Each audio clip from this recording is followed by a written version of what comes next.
you come to a place like this, it's very hard to visualize what was actually here. But if you can do that, it really begins to open up everything for you. This is a graveyard, obviously, because there are grave stones and tombs littered about the place. But it's only part of a wider complex. And that complex is a monastic settlement, a church, and a village.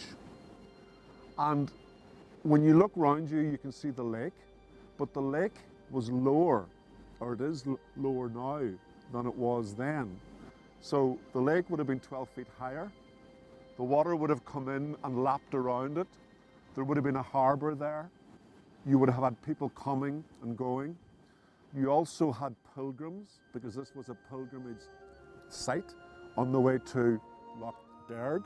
So you would have had a hostel here, and people would have come, prayed, stayed, slept, and moved on. But there were other things happening as well in the landscape. And up behind us here, we have two raths. And that's a very rare thing to have, where you have two of them connected to each other. And they would be between the 5th and 10th century AD, roughly contemporaneous with what we have here in Cleanish monastic site. But this isn't just the end of it, there's even more than that. This would have been here because there was previous occupation on Cleanish Island. And we think we're now beginning to uncover Bronze Age activity here as well. So there's nothing new in the layering. Everywhere you go, you come across this building upon what was there before. There was an archaeological dig here by NUI Galway in 2014, and they found some fantastic things here. I believe it was the first archaeological dig on this particular place. Just to the north of us here, between here and the loch, they did a dig and they uncovered a disarticulated skeleton. And that means that the head wasn't on it. So someone who was buried without their head meant that this person wasn't buried within the graveyard, was buried without. So who was this person? Why did he lose his head? And why was he buried out there? We may never know the answers to that, but it adds to the mystery of the place, and it adds to the speculation that you can bring about it.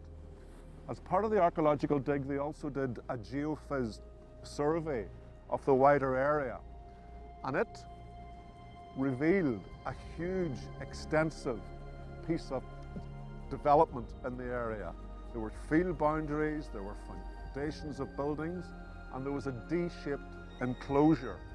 So you're looking at something now that doesn't look like any of that, but if you can use your imagination to begin to visualize a church, a graveyard, a village, a harbour, raths, all of these things come together, and most importantly, the people who would have been active here.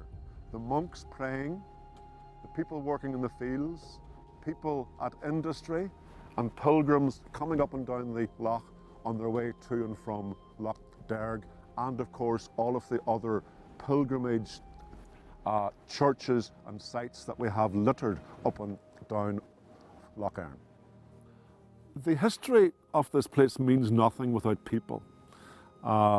We have talked about this place and what it might have looked like, and the interaction between it, landscape, church, society, all of those things were happening here. But the people today, they are the people who interpret it, who come and visit it and want to make something of it so that they can see what this place would have been and what it means to them now. And the communities within which places like this reside are critically important to the maintenance, the interest, and the success of them. And Cleanish is one of those places that attracts people to it, maybe because of landscape and the beauty and where it is, the rolling hills and the loch, the view of Colca, all of these things add to it. But also local people, particularly the Ballinalec Local History Group, the local churches, farmers, people who maintain the land, who look after it, regard this as a special place. And it's special because of all the things we mentioned, but it's also because they can see themselves in it, I think, and they can see the importance of passing the heritage on to younger people. And Cleanish, of course, has had that layering of history, not least of which has been after the First World War. Veterans returned here, traumatised by the war.